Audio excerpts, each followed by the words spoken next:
Thank you very much, James, for that very, very kind introduction. Unlike Piotr, unfortunately, I'm 100% Irish, which means that you may find me a bit impenetrable at points with the accent. So if you do, just please raise your hand and I'll slow down a bit. What I want to do this morning, really, is to try and think about our question, the notion of translation and pedagogy, and relate it to a wider context of the kind of relationship between translation and, if you like, the question of climate change and how this feeds into education. So basically, if you like, there will be a number of, if I can get this to work, there we are, yeah.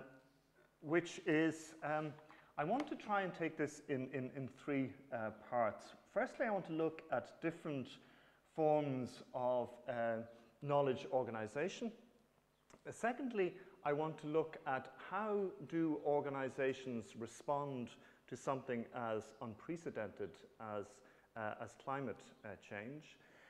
Then I want to look at how translation may figure as part of, or as a way of thinking conceptually about how we respond as organizations to these developments. And finally then, I want to consider how in translation studies itself, are there particular aspects or particular points, and I'll only be taking two or three, that point to the need for a fairly radical reorganization of knowledge. So what I'm going to begin with then is to look a little bit at the history of different forms of knowledge organization and suggest that in the present moment we have to revisit, if you like, this question.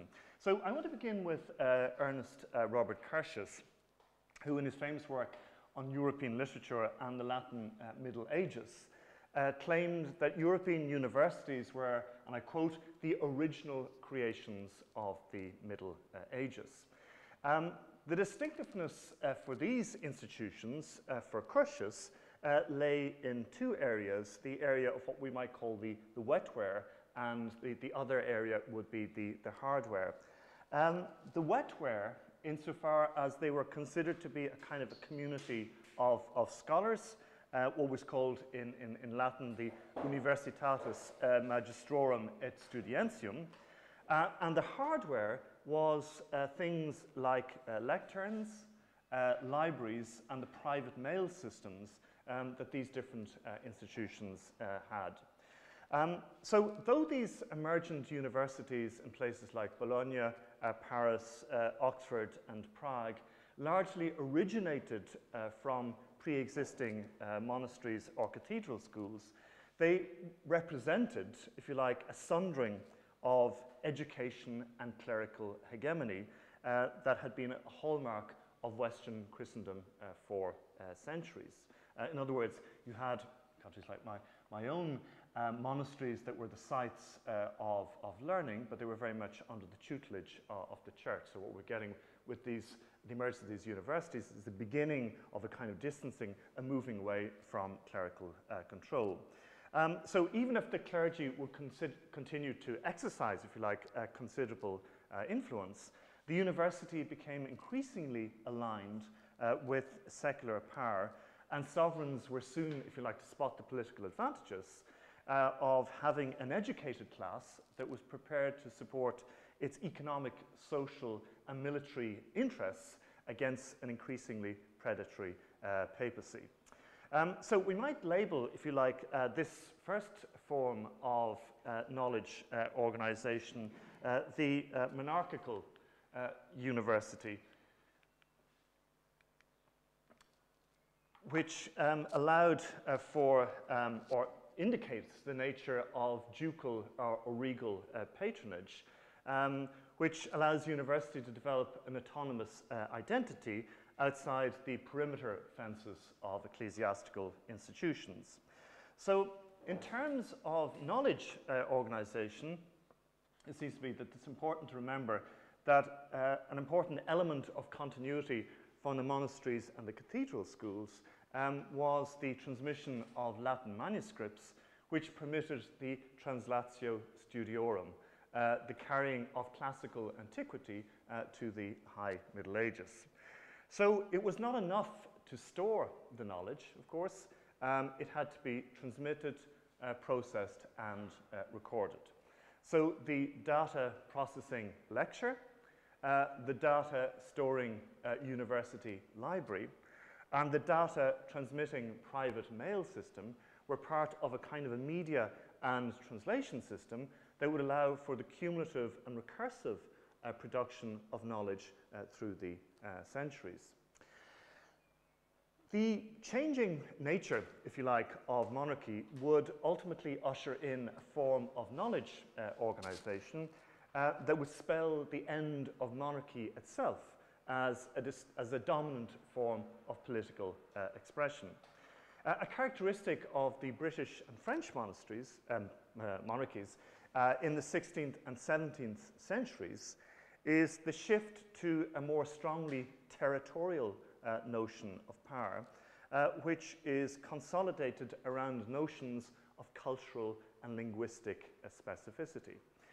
Henry VIII, with the Act for the English Order, Habit and Language in 1537, and François Ier with the Ordonnance de Villers-Cotterêts in 1539, that make French the sole legislative language on French territory, signal, if you like, the consolidation of monarchical or royal power around emerging notions of national identity, and hence the importance of translation in the whole question or project of nation building. So when the French Revolution puts an end to royal power, the natural context for new institutionalized forms of knowledge is the nation state. So we get the foundation of the École Polytechnique in 1794, and the clear intention being to produce an educated group of graduates that would minister to the technical needs of the emergent republic. The Prussian king gives university professors and high school teachers, the status of civil servants, and the conditions are right for what Bill Reddings calls the emergence of the Humboldtian University, what I'm going to call the National University. So the purpose of this university is to prepare students to be future citizens of the state. The Bildung that is dispensed is not simply a matter, if you like, of individual character formation, but is designed to prepare the future graduate for public service. Hence the increasing emphasis on the teaching of national language, national history, national geography, national literature, and so on. Insurgent nationalism, the collapse of empire, the emergence of anti-imperial and anti-colonial movements in different parts of the globe ensure, if you like, the centrality of the paradigm of the national university to knowledge organization in developed and developing nations until pretty much the end of the 20th century. From the 1980s onwards, a radical reorganization of the world's economic system, loosely described as globalization, creates pressure for new forms of knowledge organization. If we think of the five main features of globalization, growing frequency, volume, and interrelatedness of cultures, languages, and identities, the increasing capacity of information technologies to reduce and compress time and space, the diffusion of routine practices for processing flows of information, money, commodities, and people, the emergence of institutions and social movements to promote, regulate, or oversee globalization, and the emergence of new types of global consciousness or ideologies of globalism, which is sometimes described under the loose heading of cosmopolitanism. We can see that all of these things are going to create pressure to produce new kinds of knowledge and new kinds of knowledge organization. And of course, we've got important geopolitical contexts, such as the collapse of the Soviet Union and the spectacular emergence of Asian economies. So what this then creates are unprecedented pressures on the nation-state paradigm as the natural, in inverted commas, or inevitable context for the production of knowledge. As Thomas Doherty claims in his book, Universities at War, from 2014, virtually every institution nowadays presents itself as somehow shaped or determined in its fundamental values by globalization. The most public face of most universities nowadays is ritually expressed in the mission statement, which mixes, if you like, the evangelizing zeal of monotheisms with the corporate outreach of the transnational business enterprise. So the internationalization of university rankings, the institutional implantation of campuses in different geographical territories, the active recruitment of foreign students, only of course if these students are prepared to pay dearly for their education, and the vertiginous rise in the control and surveillance logic of corporate managerialism all point, if you like, to the estrangement of the university from that earlier nation-state paradigm. So this is not to say that the national university has been totally usurped by the corporate university paradigm, far from it, any more than the national university in the 19th century didn't mean the immediate end of the monarchical university.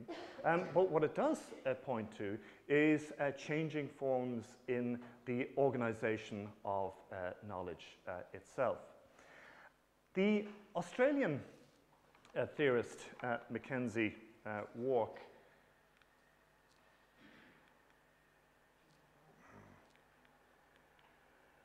so eventually get this. In Molecular Red, argues that the production and reproduction of our species being, whatever it may be, has to be a central concern of any critical knowledge.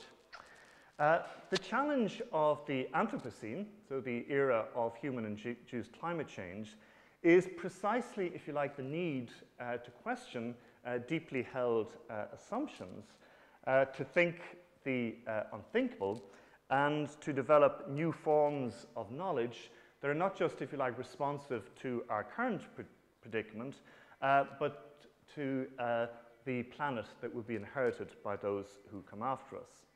So the need to orient knowledge differently by taking means seriously means, among other things, that we need to reconsider or think again about the infrastructures of knowledge, and particularly, if you like, those that claim to promote and support research in various kinds, notably universities, among other educational institutions.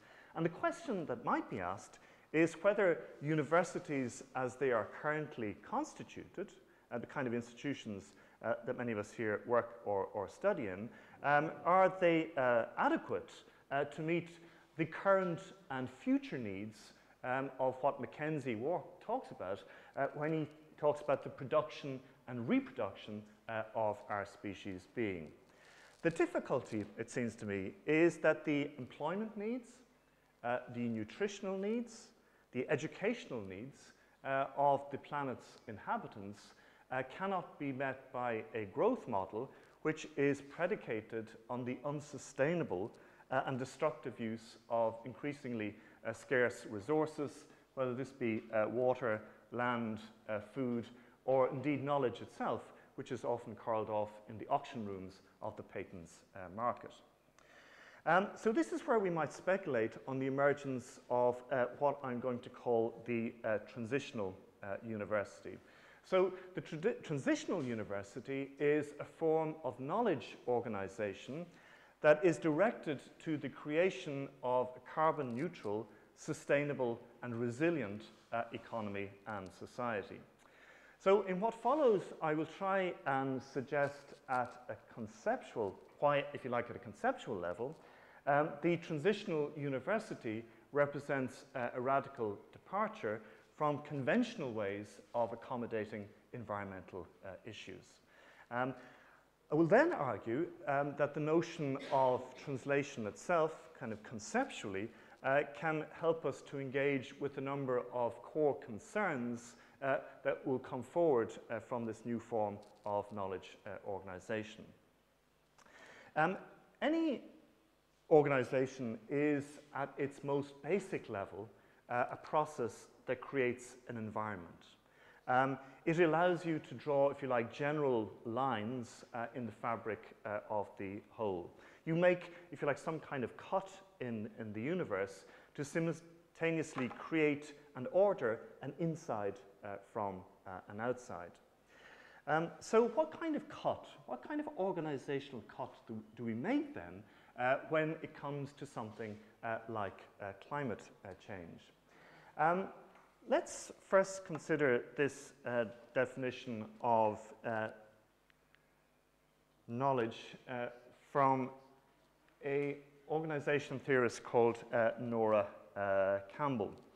And she's talking about climate change and what climate change might mean and its extension. I'm going to read this out because I realize it's somewhat indistinct.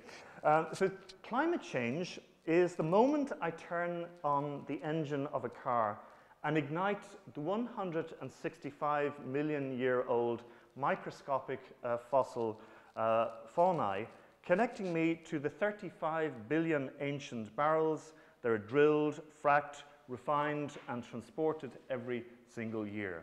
Climate change is the 100 trillion objects that are the Earth, transversing the stomach lining of the Burmese python and the Atlantic meridional overturning circulation, which churns a quarter of the planet's heat flux. Climate change is the embodied and enacted operations of simplification, extraction, purification, replication, and acceleration, all of which are needed to create the philosophy of progress that is embodied by nearly every human in the world.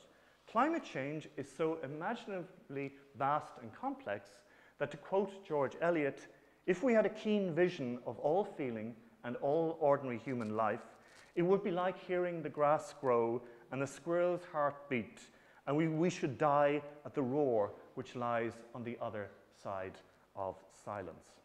In such a reckoning, climate change is the end of demarcation, the end of a background, end of a very long quote. So climate change here is one of what Timothy Morton has called hyper objects. What he means by hyper objects are objects which enjoy vast extension in time and space. In other words, that if I throw a styrofoam cup on the ground, it will take about 400 years for it to degrade. So what's the world going to look like in 400 years' time? But that world will be microscopically affected by the gesture that I make in the present. So if you like, climate is this kind of hyper object that extends across space and time. So three constitutive features then of climate change that are implicit in what Campbell is talking about are what I'm going to call unboundedness, incalculability, and thinkability.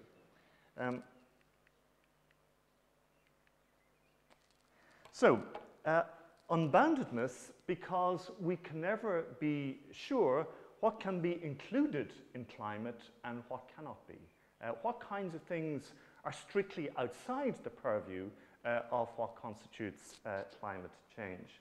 As Timothy Morton puts it in another more recent book of his from 2018, Being Ecological, he's one particular chapter called the leg bone's connected to the toxic waste bone, and the toxic waste bone is connected to the garbage bone. So in other words, when I buy a cheese sandwich in a deli, my cheese, the milk will have come from some form of industrialized farming. The bread in it will have come from some form of grain monoculture. The plastic wrapping around the sandwich will have come from the petrochemical industry, which will come from the fossil fuels industry, and so on. So the kind of the sense in which, where do you actually set a boundary when you think about the notion of climate change?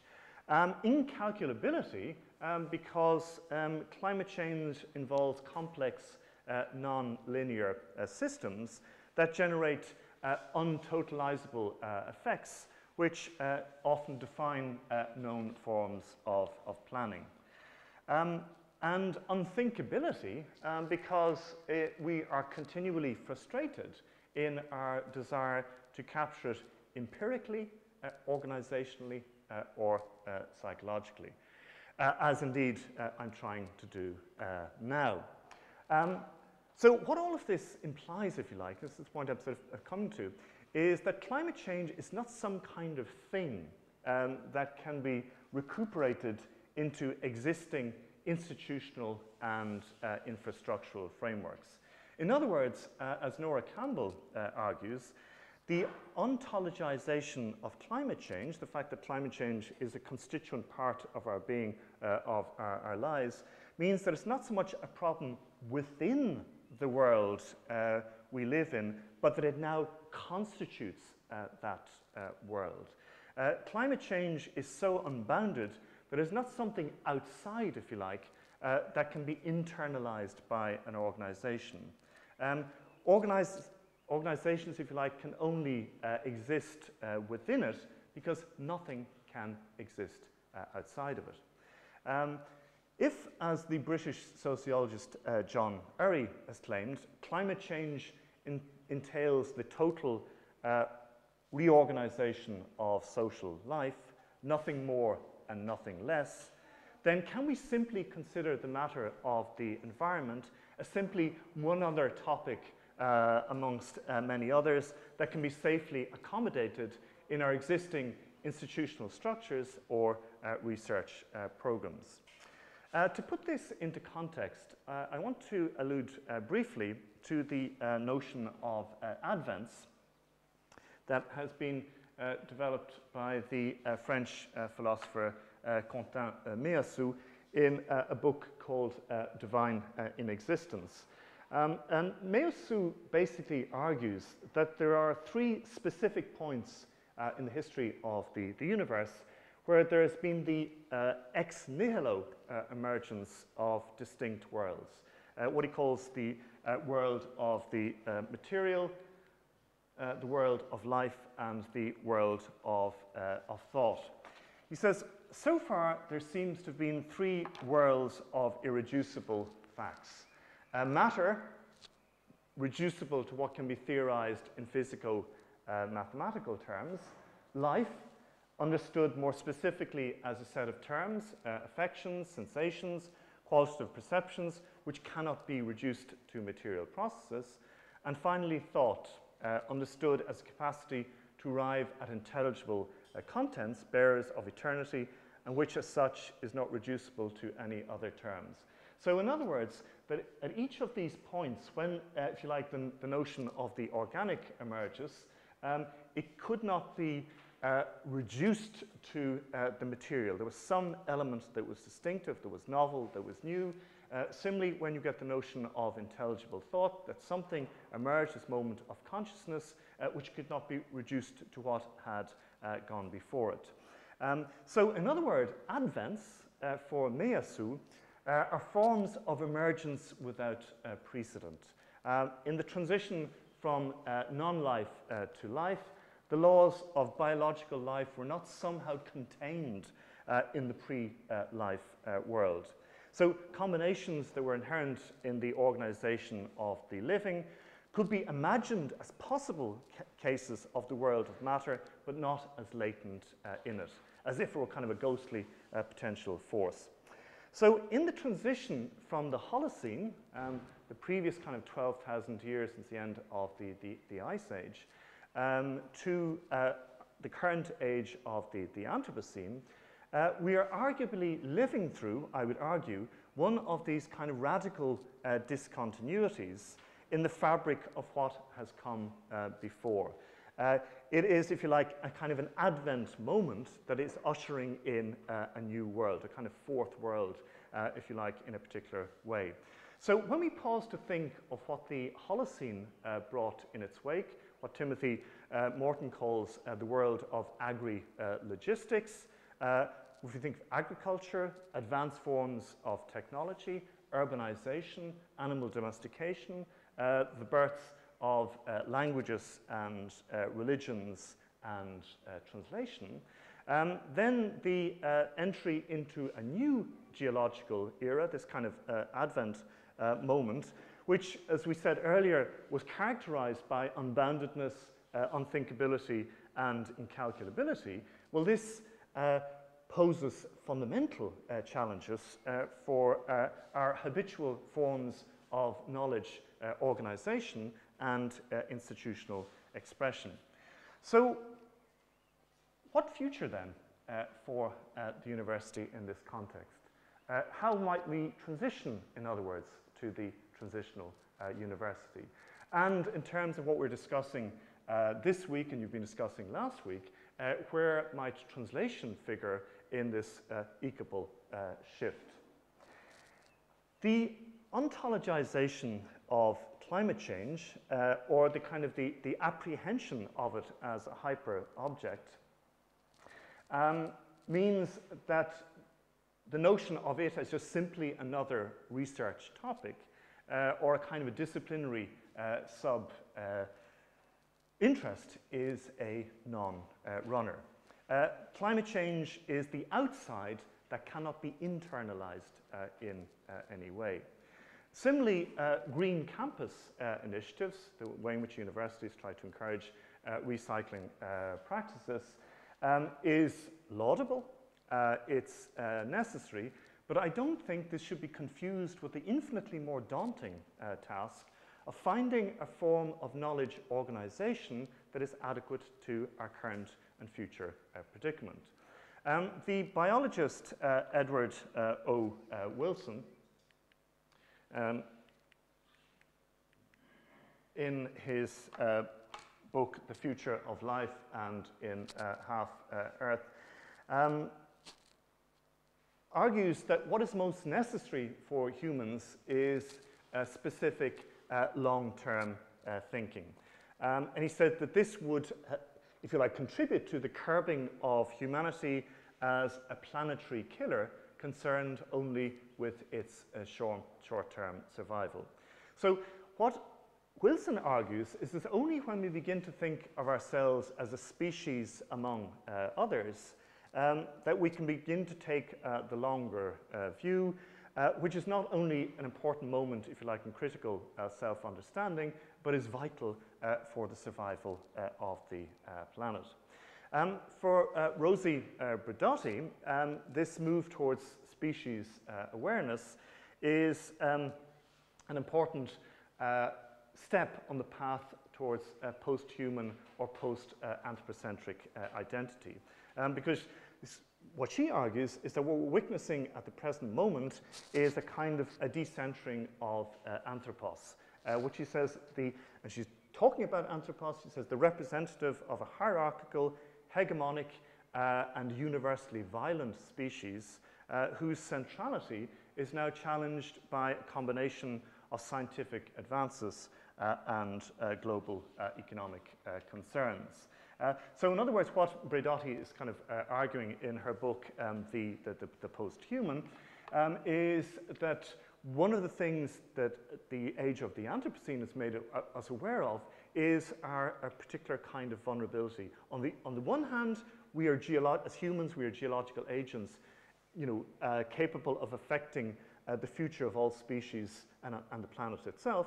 And on the other, if we continue in our current practice, we will be destroyed by the very climate that we're affecting on an unprecedented scale. So that in order to think about our survival as a species, we have to think about the question of interrelatedness, and we've got to think about the question of interrelatedness in relation to the different species on the planet, and also the inorganic, or the presence of the inorganic, the rivers, mountains, and so on the planet itself. So what she argues for then is the emergence of a transversal subjectivity, where it's not the kind of human exceptionalism, the kind of dominant human subject of Cartesian dualism, Christian tradition of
example, think about recasting our institutional arrangements. This means, at one level, shifting the focus to the kind of neglected externalities that make up the life support systems of our planet. So if we can imagine the physicists, the biologists, the engineers, the medical faculty, the computer science specialists, the philosophers, the comparative literature scholars, the translation scholars, all working together in a faculty of water, and what we might think and do and say about this. Water, of course, which is one of the most precious, one of the most valuable, one of the most necessary, and also one of the most endangered life resources on our planet today. Then we have the potential coming together of anthropological and materialistic approaches which are so necessary to holistic approaches to climate awareness. I mentioned translation scholars, and translation scholars as part of this group, this potential group, working in an imagined faculty of water. So this is where I'm going to spend the final section of my lecture, looking at where I think translation conceptually fits into the picture.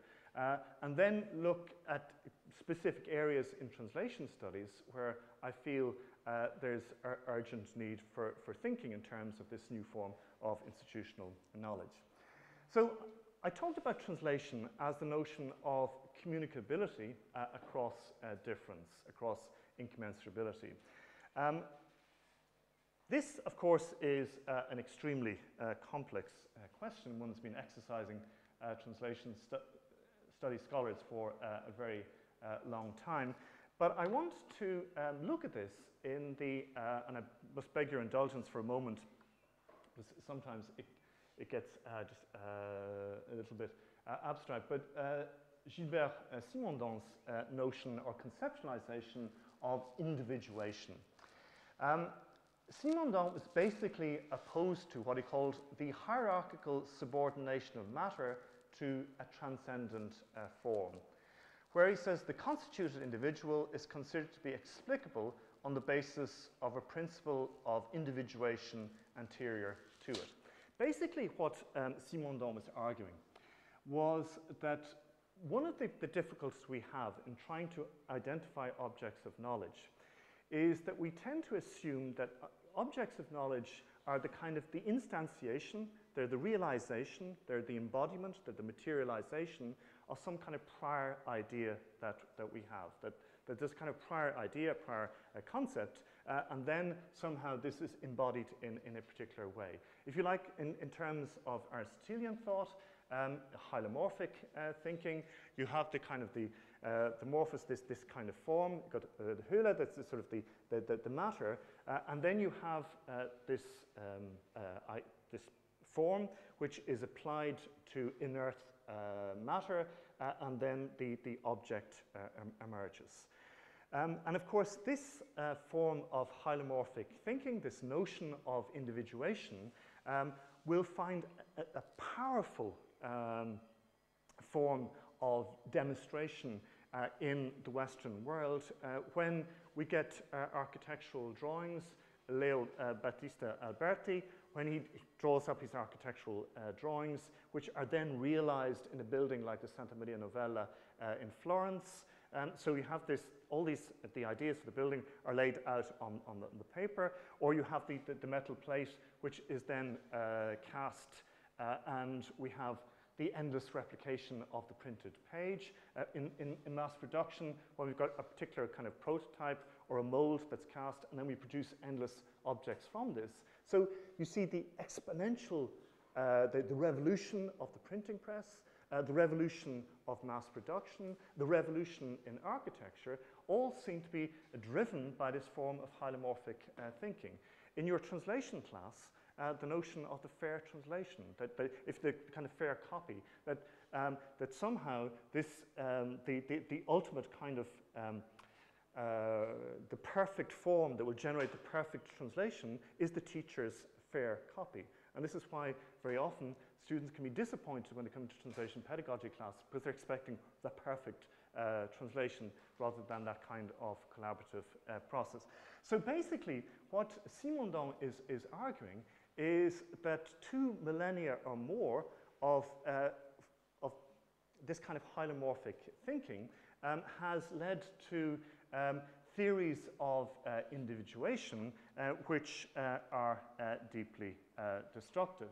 Because for Simondon, he argues that this kind of approach sees becoming as the becoming of individuated being, right? So that it's kind of there in latent form, rather than the becoming of the individuation of being, right? In other words, we're obsessively preoccupied with ontology, but what if we replaced something like ontology with the notion of becomology, right? Of the kind of, where you're looking at the process of becoming itself as a kind of an emergent process, rather than the kind of the realization or instantiated of some prior or predefined form. So for Simondon, this notion or this way of thinking about individuation is the solution of a conflict, the discovery of incompatibility, the invention of a form. So he uses a term to describe how you might think about individuation in a different way. And the term that he uses is the term of desperation, which my spell checker kept wanting to change to despair, which is probably the feeling that some people have in trying to tease out what exactly Simondon had in mind with desperation. But in fact, the basic idea comes from the psychophysiology of perception, where it designates, if you like, the production of depth in binocular vision. So each of the retina on our eyes is covered by a bidimensional image. But the problem is that these two images don't coincide due to the difference in the parallaxes, the kind of the angle of vision. And you can observe this if you close one eye after the other. So there's no, if you like, available bidimensional optical image that's going to resolve the contradiction, the lack of coherence between these two images. So the human brain, if you like, deals with this problem of bidimensional disparation by creating tridimensionality, basically by actively creating volume or depth in visual perception. So if you like, what disparation represents, this kind of perceptual discovery, is not a kind of reductive abstraction, but an integration, an amplifying operation. So in other words, that what Simondon is arguing here is for a kind of a non-dialectical form of thinking. That, in other words, that what happens is that when you get the emergence of tridimensionality, you're not getting the elimination of difference to be replaced by something else. Rather, you're getting the kind of the resolution of a conflict through the emergence of forms of tridimensionality. But these forms of tridimensionality do not cancel out, if you exist, the prior or the pre-existing forms of bidimensionality. But the crucial thing about it is that it's something that is emerging out of this conflict. It's emerging out of this problem. It's something that is, there's nothing latent about it in the bidimensionality, in the parallaxes. It's something that is a way of dealing with, of resolving a particular conflict.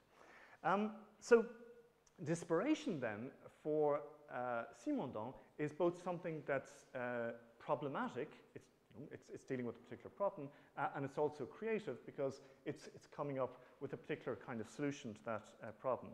So problematic here refers, when I use the word problematic, I refer to the notion of disparity, the notion of difference between the retinal images. Insofar as the difference then is not eliminated, but it actually provides the opportunity for the emergence of a new dimension. And he then extends this to a number of different areas, such as cells and the production or the operation of cell membranes, crystallization, and so on. There are two things that seem to me that are crucial here. The first is that basically what Simondon is trying to do here is to engage in what is called continuism.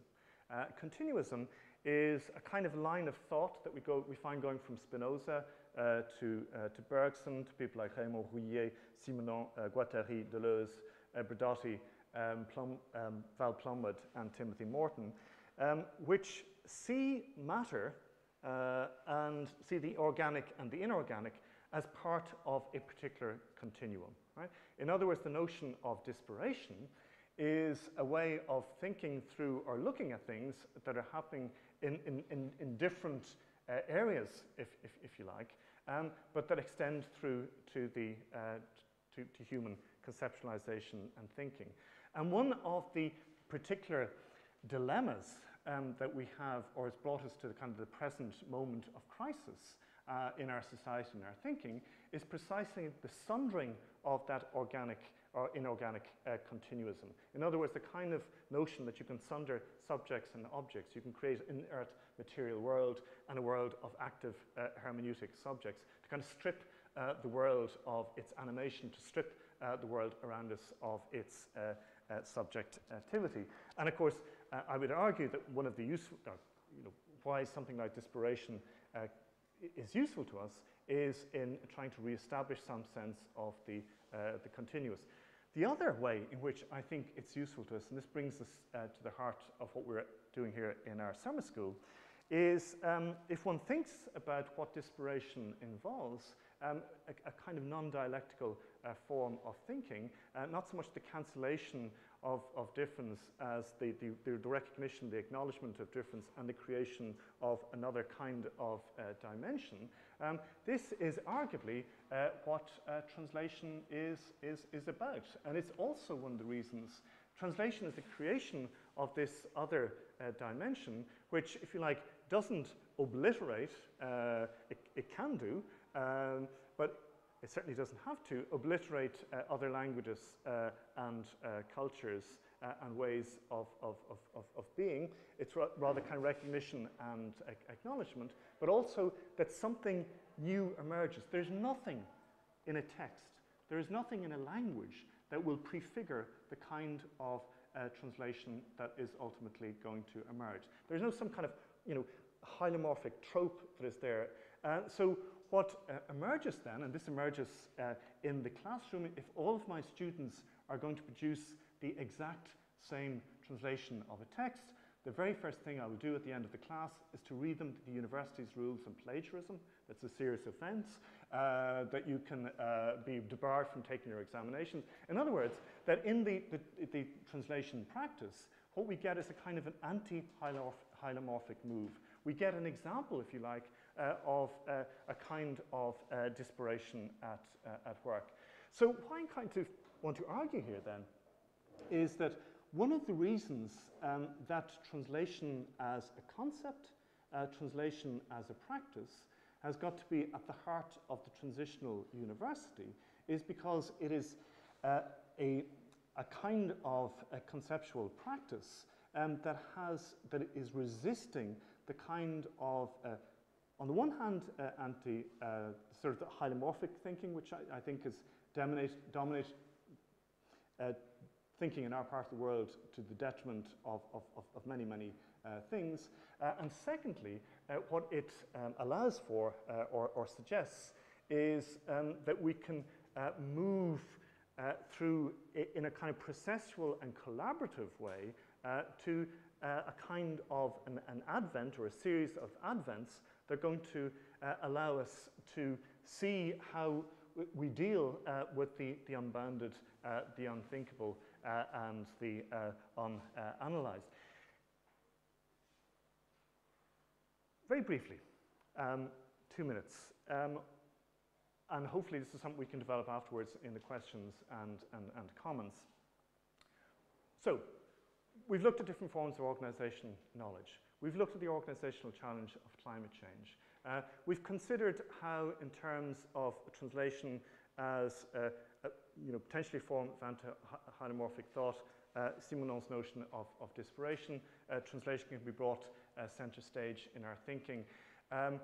What about translation studies itself? Is this currently constituted as opposed to, are there things or kind of flashpoints that we might look at in terms of moving towards a kind of disparation, a form of disparational thinking in translation itself? It seems to be one of the things when a man called Patrick was alleged to have evangelized Ireland, he did so with a shamrock, so the three-leaved clover to embody the Trinity. So I seem to be stuck in this kind of patrician paradigm because I always talk about things in terms of threes. So this is my kind of conceptual shamrock for translation studies. But the first is what I would call the indigenization of knowledge. The second is projective citizenship. And the third is translation kinetics. Let me begin with the indigenization of knowledge. One of Canada's best kept secrets is a fabulous rock group called the Tragically Hip. And in 2015, the lead singer, Gord Downey, was diagnosed with terminal brain cancer. And they went on this tour around Canada, and they finally came to Kingston, Ontario, where most of the group members were from. Gord Downey, there's a wonderful documentary called Long Time Running, and he's there before the concert starts, and he says the two words I must remember, because of his terminal brain cancer, he had problems with short-term memory in particular, and it was First Nations. I must remember those two words, First Nations, when I get on stage. and he did.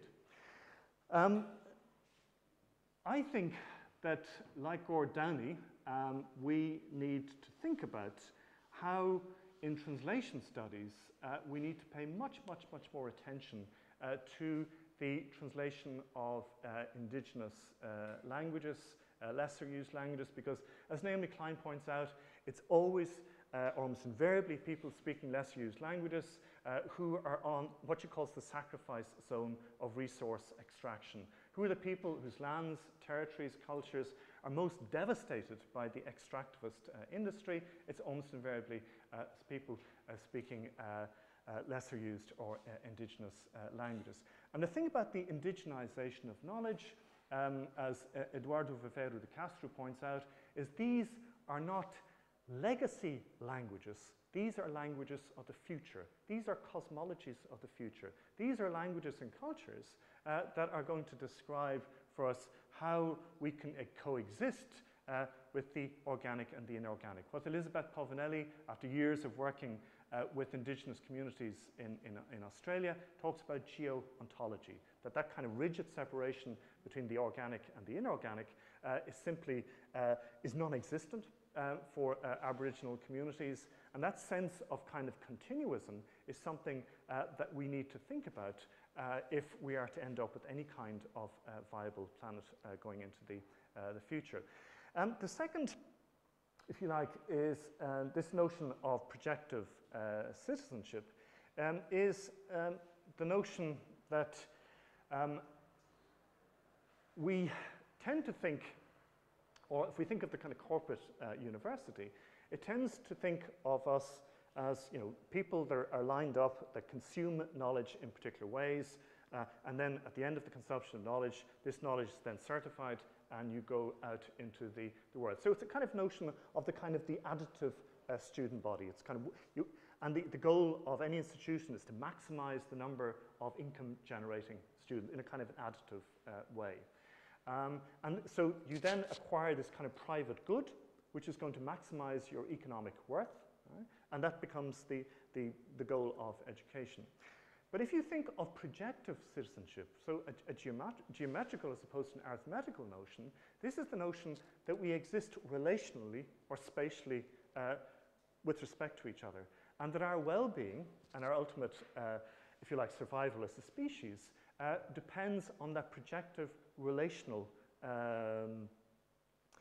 connection to each other. So if we then think of additive, or think of projective as opposed to additive citizenship then, how might we construct our forms of knowledge? And I would argue that one of the ways of thinking about this is through translation. Translation is a form of projective citizenship in terms of how we relate to other groups, languages, and cultures in our increasingly multilingual cities and societies, and also in terms of our relationship to other life forms, and I would argue even more radically in the area of ecosemiotics and biosemiotics to inorganic life forms. So to think about that as a kind of an element in translation studies.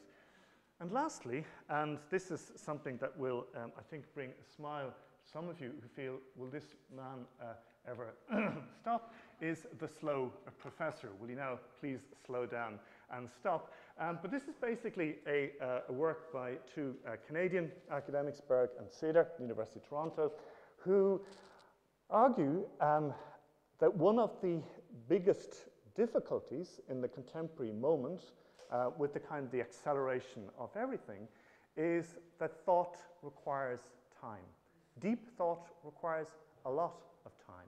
And time is precisely the thing that becomes the most difficult or the most precious or the scarcest commodity. This is in a moment where we desperately need long-term thinking. But the direction of our institutions is continually the other way, towards kind of short terms. And so, in other words, in terms of translation, what I'm going to call translation kinetics, the way in which we have different kind of time zones in translation practice, the kind of the instantaneous time of Google Translate, and the durational time of the translator of Pushkin into English, the work that will take years and years and years. Do we need to look at different forms of translation practice to see, are there forms of temporal practice, are there forms of engagement with time, with what I'm going to call the emergence of a slow translation movement, just like there's a slow food movement that responds to the technologization of food production. In the technologization of the word, do we need to think about slow translation practices as a form of, or as a way of responding to the kinds of pressures that are generated? But having said all of that, I think it is time for me to kind of slow down and definitively stop. But of course, I very much welcome your questions and queries. Thank you.